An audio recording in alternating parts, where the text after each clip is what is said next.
امریکی صدر Donald Trump نے بھارت پر ٹیرف مزید بڑھانے کی دھمکی دے دی۔ کہا بھارت روس سے بڑے پیمانے پر تیل خرید رہا ہے، اس کے بعد اسی تیل کو اوپن مارکیٹ میں بیچ کر بڑے بڑے منافع کما رہا تھا۔ بھارت کو کوئی پرواہ نہیں کہ روسی جنگ کی وجہ سے یوکرین میں کتنے زیادہ لوگ مارے جا رہے ہیں، اس لیے میں بھارت پر امریکی ٹیرف میں کافی زیادہ اضافہ کرنے جا رہا ہوں۔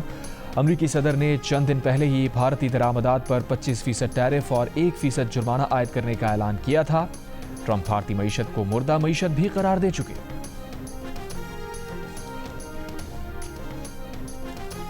روس سے تیل کیوں خریدا؟ ٹرمپ کی دھمکی پر بھارت وضاحتیں دینے پر مجبور۔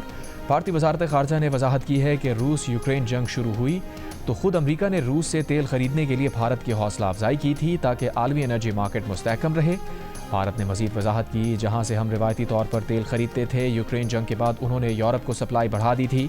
بھارت نے کہا ہے کہ اسے ہدف بنانا غیر منصفانہ اور غیر منطقی ہے۔ بھارت ملکی مفادات کے تحفظ کے لیے تمام ضروری اقدامات کرے گا۔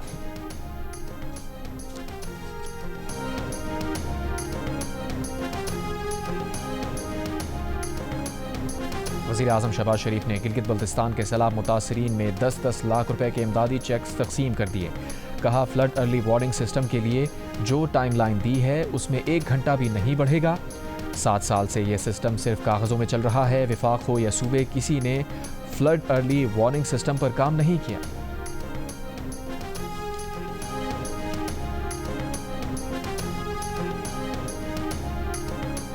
کنٹرول لائن کے دونوں جانب اور دنیا بھر میں مقیم کشمیری آج یوم استحصال منا رہے ہیں۔ کل جماعتی حریت کانفرنس کی آج یوم سیاہ منانے کی اپیل۔ کہا یوم سیاہ سے دنیا کو پیغام جائے گا کہ بھارت نے کشمیر پر ناجائز قبضہ کر رکھا ہے۔ مودی حکومت نے 5 اگست 2019 کو مقبوضہ جموں کشمیر کی خصوصی حیثیت ختم کر دی تھی۔ مودی حکومت کا یہ اقدام بین الاقوامی قوانین اور اصولوں کی کھلی خلاف ورزی ہے۔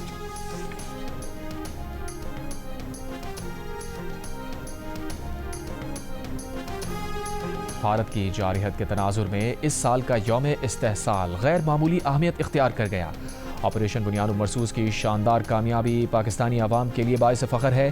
صدر مملکت آصف علی زرداری نے یوم استحصال کشمیر پر پیغام میں کہا بھارت نے 5 اگست 2019 کو جموں کشمیر کی خصوصی حیثیت ختم کی۔ بھارتی اقدام کا مقصد کشمیریوں کے حق خود ارادیت کو کمزور کرنا تھا۔ بھارت نے مقبوضہ جموں کشمیر کی آبادیاتی ساخت اور سیاسی نقشے کو بدلنے کے لیے متعدد اقدامات کیے۔ من مانی حلقہ بندیاں، غیر کشمیریوں کو ووٹر لسٹ میں شامل کرنا بھارتی حکمت عملی کا حصہ ہے۔ کشمیری عوام کو اپنے ہی وطن میں بے اختیار بنانے کی کوشش کی جا رہی ہے۔ مقبوضہ کشمیر کے عوام دھمکیوں، بلا جواز گرفتاری اور محاصروں کا شکار ہے۔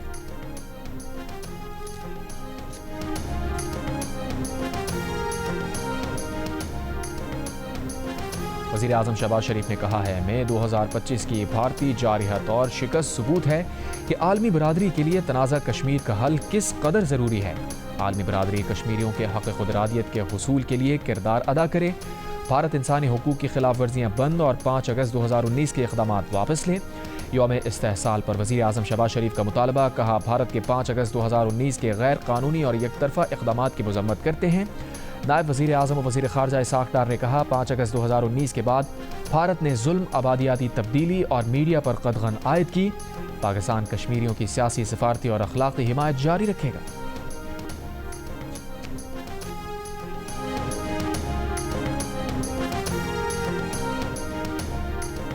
افواج پاکستان کشمیریوں کے حق خود ارادیت کی جدوجہد کی حمایت کرتی ہیں۔ ISPR کے بیان میں کہا گیا ہے کہ کشمیریوں کی جدوجہد بین الاقوامی قوانین اور سلامتی کونسل کی قراردادوں کے مطابق ہے۔ مقبوضہ کشمیر کی آبادی کا تناسب بدلنے کی کوشش بھی بین الاقوامی اصولوں کی خلاف ورزی ہے۔ بھارتی سیکیورٹی فورسز کا مقبوضہ کشمیر پر قبضہ بین الاقوامی اصولوں کی خلاف ورزی ہے۔ بھارت کے جابرانہ اقدامات، اشتعال انگیز بیانات خطے میں عدم استحکام بڑھا رہے ہیں۔ جنوبی ایشیا میں امن کا قیام جموں کشمیر کے منصفانہ اور پرامن حل کے بغیر ممکن نہیں۔ مسلح افواج کشمیریوں کے حق و آزادی کی جائز جدوجہد میں شانہ بشانہ کھڑے رہنے کے عزم کا اعادہ کرتی ہیں۔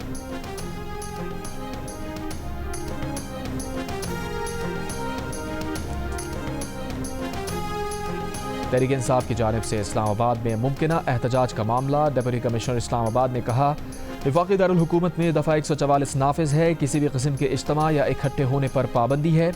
کسی بھی غیر قانونی سرگرمی کا حصہ بننے والوں کی فوری گرفتاری ہوگی۔ دفعہ 144 کی خلاف ورزی کی صورت میں سخت قانونی کارروائی کی جائے گی۔ راولپنڈی میں بھی دفعہ 144 نافذ کر دی گئی۔ جاری نوٹیفیکیشن کے مطابق دفعہ 144 کا اطلاق 10 اگست تک رہے گا۔ اس دوران ہر قسم کے جلسے، جلوس، ریلیوں اور 4 سے زائد افراد کے جمع ہونے پر پابندی عائد ہوگی۔ پاکستان تحریک انصاف کا اڈیالہ جیل کے باہر ممکنہ احتجاج، جیل حکام نے پنڈی پولیس سے اضافی سیکیورٹی مانگ لی۔ اڈیالہ جیل کے سپرنٹنڈنٹ نے سی پی او کے نام خط لکھ دیا۔ خط میں کہا گیا ہے کہ پی ٹی آئی نے آج جیل کے باہر مظاہرے کی منصوبہ بندی کی ہے۔ جیل کے باہر سیکیورٹی کے لیے فوری اقدامات کی ضرورت ہے۔ اڈیالہ جیل کے باہر اضافی پولیس بیریئرز اور نگرانی کی جائے۔ وزیر مملکت برائے داخلہ طلال چودھری کا کہنا ہے کہ قانونی احتجاج سب کا حق ہے، مگر کے پی ہاؤس اسلام آباد سے پنجاب حکومت پر حملے کی اجازت نہیں دے سکتے۔ پی ٹی آئی میں ہر کوئی مختلف ڈیل لے کر پھر رہا ہے۔ پروگرام آج شاہزیب خانزادہ کے ساتھ میں بات کرتے ہوئے طلال چودھری نے کہا، قاسم اور سلیمان کا ویزا ٹریکنگ نمبر ابھی تک کسی نے نہیں دیا۔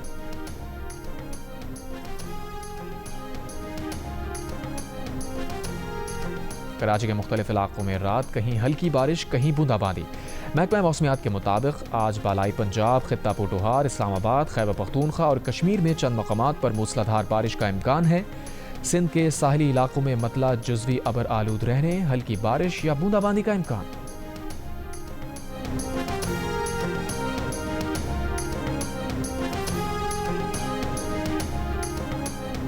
کراچی کے علاقے گلستان جوہر پہلوان کوٹ کے قریب فائرنگ سے 2 افراد جاں بحق، 3 زخمی۔ پولیس کے مطابق واقعہ ذاتی جھگڑے پر پیش آیا۔ ملزمان کار اور موٹر سائیکلوں پر سوار تھے۔ فائرنگ میں 1 سے زائد ہتھیاروں کا استعمال کیا گیا۔ واقعے کی جگہ سے 1 میگزین اور گولیوں کے کچھ خول ملے ہیں۔ اہل علاقہ کا احتجاج، ملزمان کی گرفتاری کا مطالبہ۔ وزیر داخلہ سندھ نے ایس ایس پی ایسٹ سے تفصیلات طلب کر لیں۔ ملزمان کو جلد گرفتار کرنے کی ہدایت۔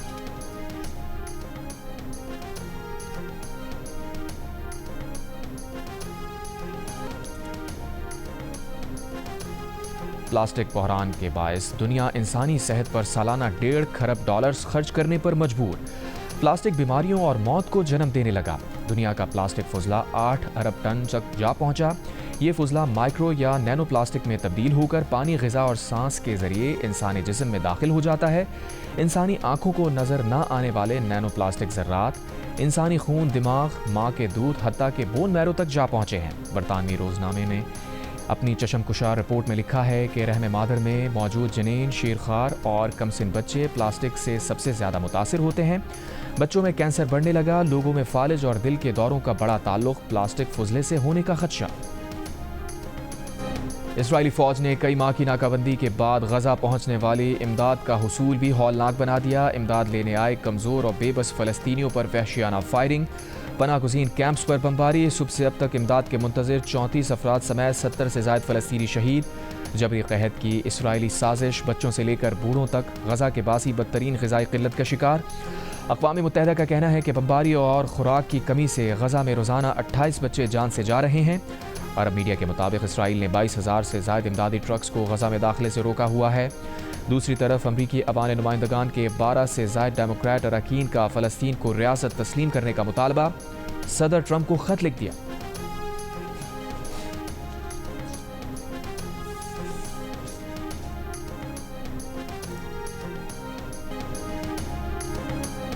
اور اسرائیلی وزیر اعظم نیتن یاہو کا غزہ میں فوجی آپریشن کو وسعت دینے اور پوری غزہ پٹی پر قبضے کا ارادہ ہے۔ اسرائیلی میڈیا کے مطابق نیتن یاہو اس معاملے پر آج اپنی کابینہ اجلاس میں فیصلہ کر سکتے ہیں۔ اور ایسوسی ایٹ انجینئرنگ کا ڈپلومہ بیچلرز کی ڈگری کے مساوی ہونے کا وائرل نوٹیفیکیشن جاری۔ ایچ ای سی نے جیو فیکٹ چیک کو تصدیق کر دی۔ جعلی نوٹیفیکیشن میں دعویٰ کیا گیا کہ ہائر ایجوکیشن کمیشن نے 3 سالہ ڈپلومہ آف ایسوسیٹ انجینئرنگ کو بیچلرز ڈگری کے مساوی قرار دیا ہے، اور اس ڈپلومے کے حامل طلباء براہ راست ماسٹرز پروگرام میں داخلہ لے سکتے ہیں۔ جیو فیکٹ چیک کے مطابق جعلی نوٹیفیکیشن اے آئی کے ذریعے بنایا گیا۔ Geo fact check social media پر پھیلی خبروں کی جانچ کا مؤثر پلیٹ فارم ہے۔ کسی بھی خبر کی حقیقت جاننے کے لیے جیو فیکٹ چیک سے رابطہ کیا جا سکتا ہے۔ فیک نیوز سے چھٹکارا پا کر جیو۔